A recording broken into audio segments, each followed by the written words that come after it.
Hello, সবাই কেমন আছো? তা হাউস কিচেন কর্নারে চলে আসছে একটা চটপট রেসিপি নিয়ে। ব্রেড দিয়ে পনির দিয়ে একটা দেখাবো। দেখো চটপট এই পনিরে একটু কাশ্মীরি কালার মরিচ দিচ্ছি আর একটু নুন দিয়ে দিচ্ছি।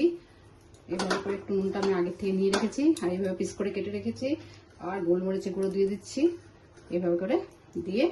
আর এখানে একটু বেসন নিয়েছি, বেসন নিয়ে এখানে বেসনটাকে একটু এইভাবে করে লিকুইড করে নিচ্ছি, ব্যাটার করে নিচ্ছি এভাবে করে। ওটার মধ্যে একটু নুন আর একটু হলদি গুঁড়া দিচ্ছি আর একটু কাশ্মীরি কালার মরিচ দিচ্ছি।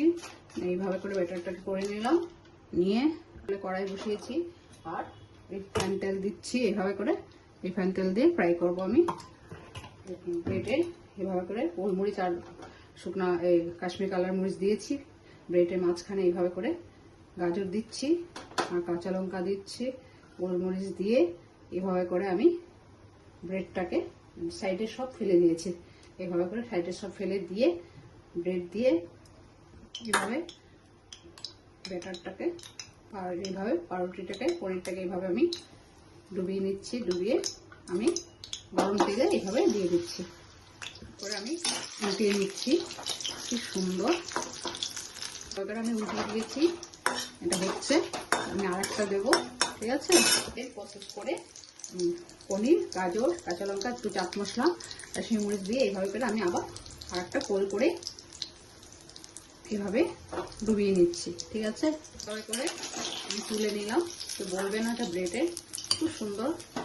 আরেকটা দেবো এখন আমি, এটা আরেকটা দিয়ে দিচ্ছি। ভাজছি কারণ ফুল ভেজ শ্রাবণ মাস চলছে, আজকে লাস্ট সোমবার, তাই সন্ধ্যার সময় বাড়িতে খাওয়ার জন্য এটা করেছি। বাইরে কিছু তো খেতে পারবো না, তাই একটা হয়ে গেছে। এটার ভিতরে যদি পেঁয়াজ করে আরও খুব ভালো লাগে, তাই আজকে খেতে পারছি না, তাই দিলাম না। তো বাড়িতে যদি করো তোমরা সবাই, তখন দিয়ে খাবে, আরও ভালো লাগবে। দিয়েছি, দুটো হয়ে গেছে আর থার্ডটা দিলাম, আরেকটা আছে, সেটাকে আমি দিয়ে দিচ্ছি, ঠিক আছে। দিচ্ছি, আমার শেষ হয়ে গেল। আজকে রেসিপি এখানে শেষ করলাম। অবশ্যই বাড়িতে করে আমাকে লাইক কমেন্ট করে জানাবে। Thank you, bye by.